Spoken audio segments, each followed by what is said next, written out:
che ieri è passato questo famoso federalismo, la legge quadro sulla riforma fiscale dello Stato, e su questo siamo veramente Quindi contenti. possiamo ancora recuperare il ruolo di Trieste come città metropolitana?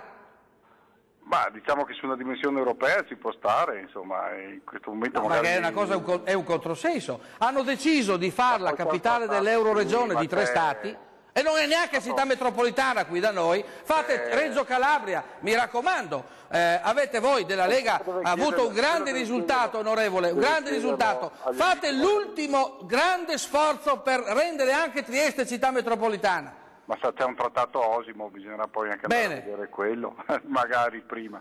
Vabbè, comunque, qui scivoliamo su temi di politica estera che poi ci porterebbero lontani, insomma. Restiamo ancorati al federalismo per il momento. Sì, allora quali sono le azioni importanti, onorevole, sul federalismo?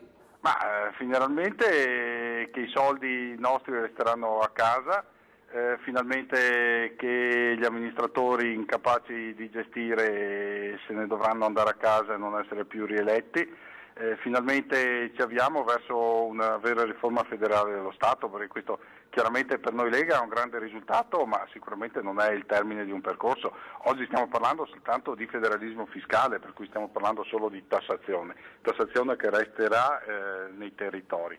Sappiamo, ci sono voluti 20 passanni, ci sono voluti praticamente 2 generazioni del movimento per riuscire ad avere questo risultato. Io capisco che magari qualcuno è rimasto anche un po' di amaro in bocca per noi leghisti, perché forse non era il federalismo fiscale che all'inizio pensavamo, però io credo che oggi dobbiamo solo guardare il risultato. È arrivato una grande riforma, è la più grande riforma di questo Stato che si possa annoverare negli ultimi decenni, e quindi non possiamo che essere contenti.